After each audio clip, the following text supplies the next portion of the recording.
Bienvenidos sean todos amigos, amigas, hermanos, hermanas. Bienvenidos a tu canal. Gracias por estar aquí. Hoy en esta valiosa oportunidad vamos a hacer un estudio maravilloso del capítulo 9 de San Marcos, de este maravilloso evangelista. Y con el propósito y fin, ¿verdad?, de conocer más la vida de nuestro Señor Jesucristo, enriquecernos nosotros de la Sagrada Escritura y poder crecer, ¿verdad?, y conocer y vivir nuestra fe. Pues vamos a comenzar con este estudio bíblico. Comencemos. En el nombre del Padre, del Hijo, del Espíritu Santo. Amén. Padre, te entregamos estos minutos para que nos ayudes a entender y comprender más de tu palabra. Envía tu Espíritu Santo.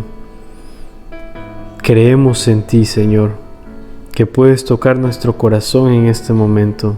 Todo es por ti, Señor. Amén. En el nombre del Padre, del Hijo, del Espíritu Santo. Amén. Tenemos el mejor amigo acá con nosotros, que se llama Jesús. Así que no temamos, abramos nuestro corazón, que este mensaje va a llegar profundamente a todos mis queridos hermanos. Comenzamos con el capítulo número 9. El primer segmento es llamado La transfiguración de nuestro Señor Jesucristo. Jesús les dijo: en verdad se lo digo, algunos de los que están aquí presentes no conocerán la muerte sin que ya hayan visto el reino de Dios viniendo con poder. 6 días después, Jesús tomó consigo a Pedro, a Santiago y a Juan y lo llevó a ellos solos a un monte alto. A la vista de ellos su aspecto cambió completamente, incluso sus ropas se volvieron resplandecientes, tan blancas como nadie en el mundo sería capaz de blanquearlas. Y se les aparecieron Elías y Moisés, que conversaban con Jesús. Pedro tomó la palabra y dijo a Jesús: Maestro, qué bueno que estemos aquí. Levantemos 3 chozas, una para ti, otra para Moisés y otra para Elías.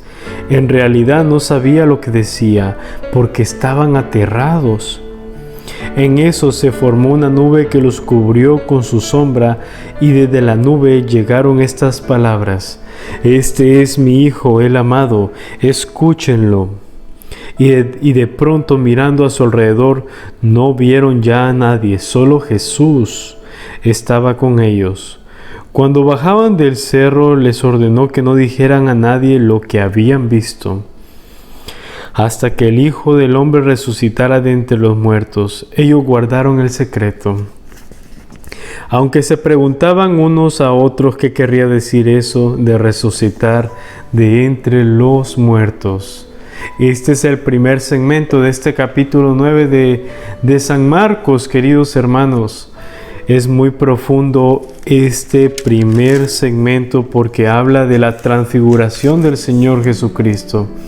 En el momento que Jesús le dice a sus discípulos, a sus primeros discípulos, a Pedro, a Santiago y a Juan, que lo acompañen a este monte, fue para revelarles a ellos lo maravilloso y lo grande que tiene el poder de Dios. En el momento que llega a hablar con Jesús, Moisés y Elías, ahí es donde ocurre una confirmación de fe hacia sus discípulos, ya ellos estaban completamente viendo la gloria de Dios.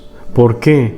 Porque ven que Moisés representa los 10 mandamientos de la ley de Dios y Elías representa a los profetas del Antiguo Testamento, a los profetas, todos los profetas del pueblo de Israel, del pueblo judío. En el momento que cómo cambia el Señor Jesucristo, que sus ropas están completamente blancas, es el Espíritu Santo que desciende sobre ellos. Y cómo se presenta la Santísima Trinidad en este momento, cuando Dios habla desde los cielos, que dice: este es mi Hijo el amado.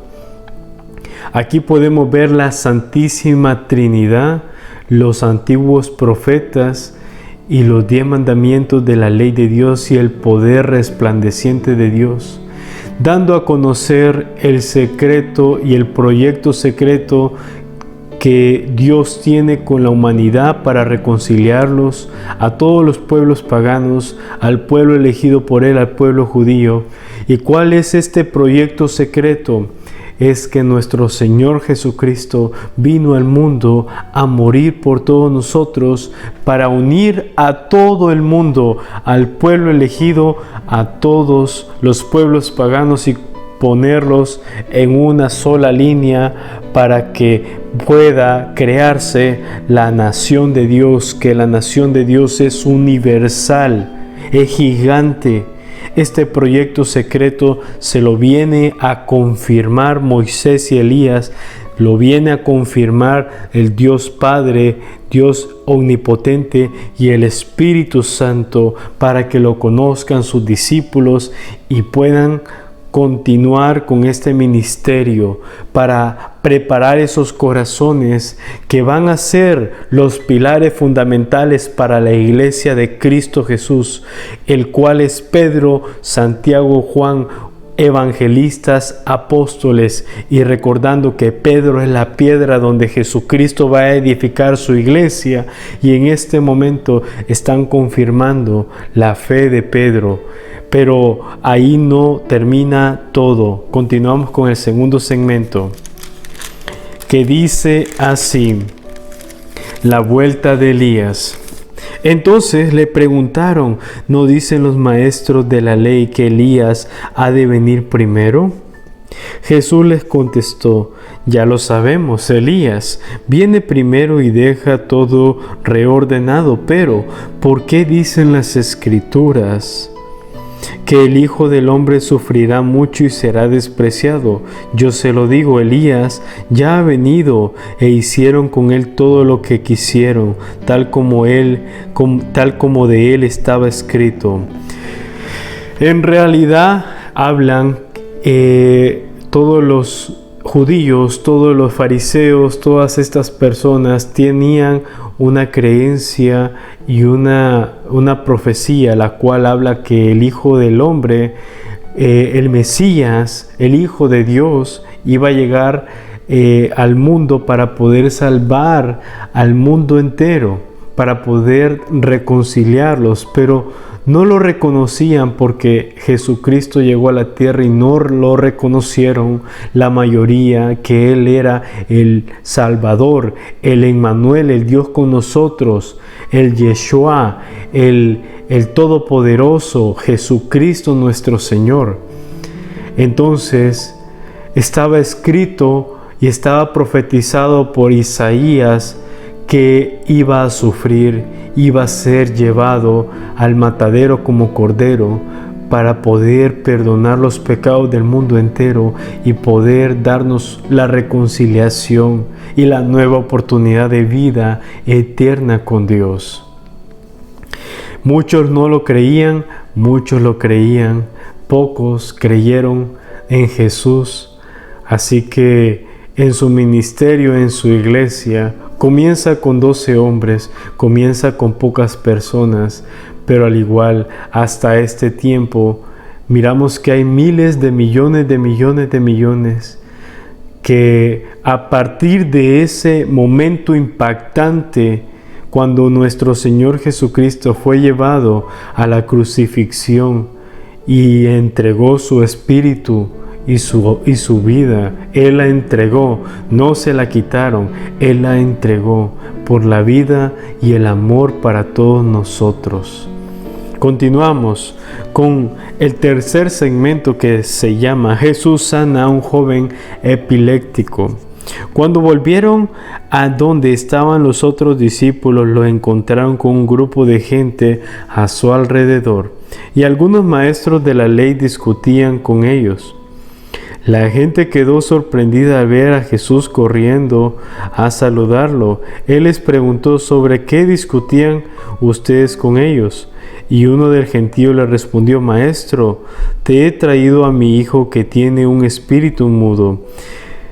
En cualquier momento el espíritu se apodera de él, lo tira al suelo y el niño echa espuma por la boca, rechina los dientes y se queda rígido. Les pedí a tus discípulos que echaran ese espíritu, pero no pudieron. Le respondió: ¿qué generación tan incrédula? ¿Hasta cuándo tendré que estar con ustedes? ¿Hasta cuándo tendré que soportarlos? Tráiganme al muchacho. Y se lo llevaron. Apenas vio Jesús el espíritu, sacudió violentamente al muchacho, cayó al suelo y se revolcaba echando espuma por la boca. Entonces Jesús preguntó al padre: ¿desde cuándo le pasa esto? Le contestó: desde niño, y muchas veces el espíritu lo lanza al fuego y al agua para matarlo. Por eso, si puedes hacer algo, ten compasión de nosotros y ayúdanos. Jesús le dijo: ¿por qué dices si puedes? Todo es posible para el que cree. Al instante el padre gritó: creo, pero ayuda mi poca fe. Cuando Jesús vio que se amontonaba la gente, dijo al espíritu malo: espíritu sordo y mudo, yo te ordeno, sal del muchacho y no vuelvas a entrar en él. El espíritu malo gritó y sacudió violentamente al niño. Después, dando un terrible chillido, se fue. El muchacho quedó como muerto, tanto que muchos decían que estaba muerto. Pero Jesús lo tomó de la mano y le ayudó a levantarse, y el muchacho se puso de pie. Ya dentro de casa sus discípulos le preguntaron en privado: ¿por qué no pudimos expulsar nosotros a ese espíritu? Y él le respondió: esta clase de demonios no se puede echarse sino mediante la oración. Esta es una nueva enseñanza que nos da en este segmento número 3 de este milagro que hace el Señor Jesucristo. Como podemos ver, hermanos, que el Señor Jesucristo llega a esta vida de este hombre con su hijo. Imagínate la preocupación que tenía este hombre al saber que su hijo tenía un espíritu, que el hijo estaba poseído por un demonio, por un espíritu malo, y todo lo que hacía el espíritu malo que se arrastrara el niño en la tierra y sacar espuma. Pero más el espíritu tomó a esta persona, que estas cadenas lo tomó más fuerte cuando llegó la verdad, cuando llegó la santidad que es Jesús. Y Jesús le dice al hombre: todo es posible para el que cree, porque el hombre estaba todavía incrédulo, no creía en que él lo podía sanar, pero él le dijo: ayúdame con esta poca fe que tengo. Y Jesús le dice, como le repito, todo es posible para el que cree. Y le concedió este milagro tan maravilloso, que ya su hijo estaba en sano juicio, pero tuvo que llegar Jesucristo para que este niño pudiera salir de esta posesión. Y les dice a sus discípulos: hay demonios, hay pecados, hay cadenas que solamente se pueden romper con ayuno y con oración, especialmente con oración. Entonces, gracias a este segmento nos damos cuenta que la oración y el ayuno es algo fundamental para nuestro crecimiento personal y nuestro crecimiento espiritual en este camino de fe. Continuamos con el segmento número 4, que habla: Jesús anuncia otra vez su pasión. Se marcharon de allí y se desplazaban por Galilea. Jesús quería que nadie lo supiera, porque iba enseñando a sus discípulos. Él les decía: el Hijo del Hombre va a ser entregado en manos de los hombres y lo harán morir, pero 3 días después de su muerte resucitará. De todos modos, los discípulos no entendían lo que hablaba y tenían miedo de preguntar lo que quería decir. Entonces, queridos hermanos, sabemos que el Señor Jesucristo estuvo con sus discípulos 3 años, enseñándoles 3 años. Imagínate estar tú con una persona en una relación 3 años. Hay mucha confianza, ya entiendes, y que esto es como una familia. Jesús ama a todos por igual. Jesucristo nos ama profundamente a todos. Y estos varones, estos valientes varones, Jesús les dice, Él les está diciendo, yo voy a morir, pero tengan fe, no se preocupen, que regresaré con ustedes, resucitaré al tercer día. Pero Jesucristo tenía una manera muy particular de poder dar las explicaciones. A ellos se las daba un poco más concretas, más directas.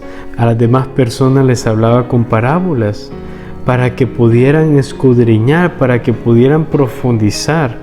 Ese era el objetivo de la parábola, pero a ellos les hablaba más directamente, porque ellos eran los elegidos de Dios, para que pudieran conocer el proyecto secreto que Jesús les está revelando a ellos por medio de las profecías, y próximamente con lo que ellos van a estar presentes en ese sacrificio de amor que va a ser el Señor Jesucristo.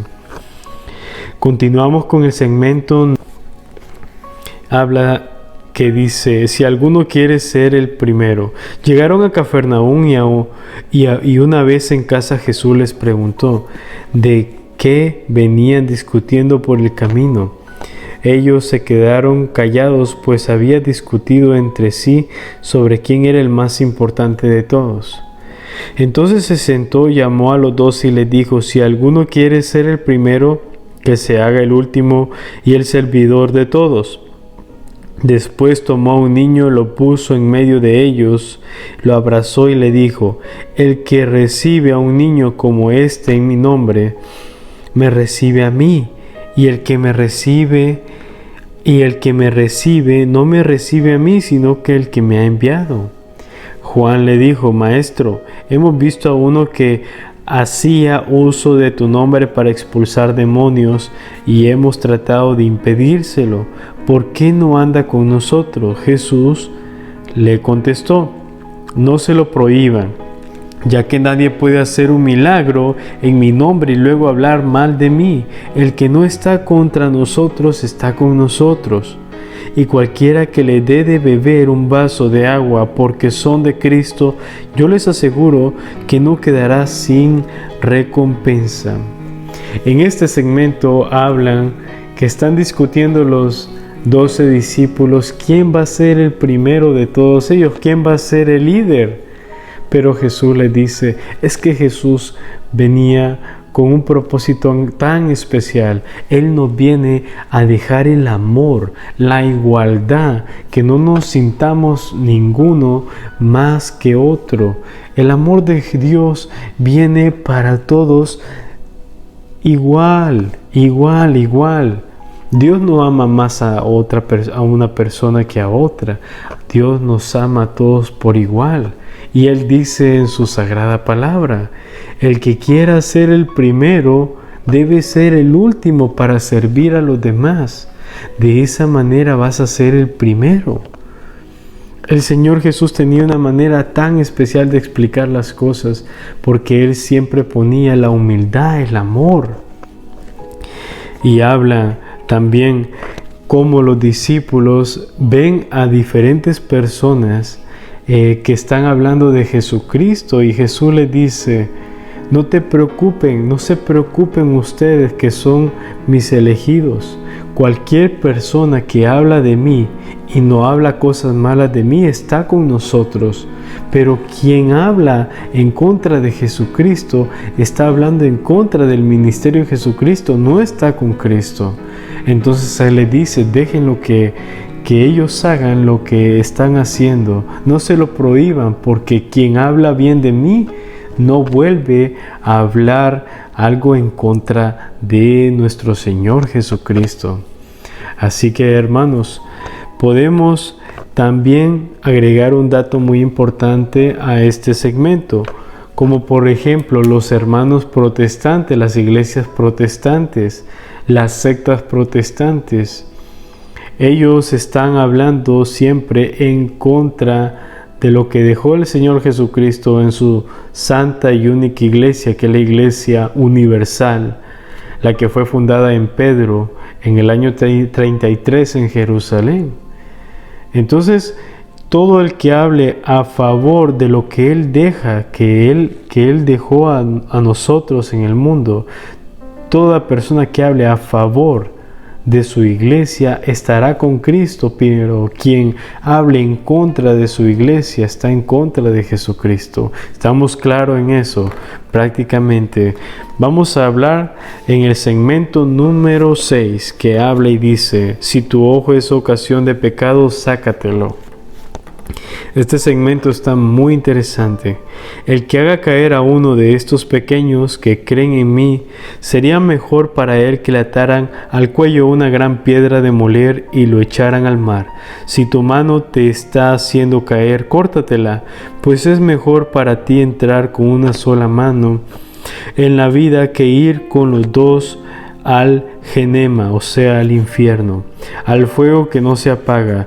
Y si tu pie te está haciendo caer, córtatelo, pues es mejor para ti encontrar cojo en la vida que ser arrojado con los dos pies al infierno. Y si tu ojo prepara tu caída, sácatelo, pues es mejor para ti entrar con un solo ojo en el reino de Dios que ser arrojado con los dos al infierno, donde su gusano no muere y el fuego no se apaga, pues el mismo fuego los conservará. La sal es buena, pero si la sal pierde su sabor, ¿con qué se le devolverá? Tengan sal en ustedes y vivan en paz unos con otros. Este es el segmento número 6 y último segmento. Nos damos cuenta, hermanos, que tampoco se pueden interpretar literalmente los textos bíblicos de la Sagrada Escritura. Pero el Señor Jesucristo nos habla que si tu ojo es ocasión de pecado, te lo saques. Pero no se puede esto entender literalmente. Podemos hablar, por ejemplo, si tú estás viviendo en adulterio con una mujer que no es tu esposa, o si tú, dama, estás viviendo con un hombre que no es tu esposo, y estás viviendo en adulterio, tú estás amando a esa persona, estás enamorado o enamorada de esa persona. O si tú estás enamorado de tu vecino o tu vecina y tienes una relación, ¿verdad?, con él o con ella, esa persona está provocando en ti un adulterio, pero te va a doler como que te saques un ojo de tu cara, como que te cortes un pie de tu cuerpo, como te cortes una mano. Te va a doler mucho esa separación de esa persona que amas, que no es tu esposo o tu esposa. Pero es más preferible que dejes esa relación que no te va a llevar a nada y te reconcilies con tu esposa, la cual Dios te dio, o que te reconcilies con tu esposo, la cual Dios te dio, para que tú puedas entrar al reino de los cielos y no seamos, ¿verdad?, como Él dice, nos explica en la Sagrada Escritura, que no sea de ocasión de pecado y podamos irnos al lugar contrario, al cielo. Entonces, en este segmento nos habla el Señor: por favor, dice el Padre Celestial, vayan en camino recto, con obediencia, con humildad, con amor, con servicio, para que vayamos creciendo en su amor, para que vayamos creciendo en la fe, porque este sacrificio que está haciendo nuestro Señor Jesucristo por todos nosotros es el proyecto que Dios le dio al mundo para poder darle una nueva oportunidad. Entonces, esta nueva oportunidad que tenemos para poder crecer, que valga mucho la pena, día con día, día con día. Queridos hermanos, hemos concluido con este capítulo 9 de San Marcos, el cual me llena de mucha alegría, de mucha emoción, porque Dios nos regala un mensaje muy especial para todos. Así que vamos a concluirlo en el nombre del Padre, del Hijo, del Espíritu Santo. Amén. Gracias, Padre bendito, por este hermoso mensaje que nos has regalado. Gracias Padre Celestial, te pedimos la bendición para este día, que todo salga bien, que todo se marche de lo mejor. En el nombre del Padre, del Hijo, del Espíritu Santo. Amén. Bueno, queridos hermanos, me encantó profundamente poder compartir con cada uno de ustedes este maravilloso capítulo 9. Y no te olvides que tendremos próximamente mañana el capítulo número 10. Así que estés pendiente, espero te haya gustado. Si te gustó, regálame un like, comparte este video, suscríbete a este canal, invita a tus amigos, a tus familiares a que vean este estudio bíblico desde el capítulo 1, poco a poco, día a día, un capítulo por día. 15-20 minutos de 24 horas, querido hermano, para la palabra bendita de Dios que nos va a hacer crecer y edificarnos más en la Sagrada Escritura. Me despido, no te quito más minutos, un abrazo virtual y nos vemos en el siguiente video. Hasta pronto.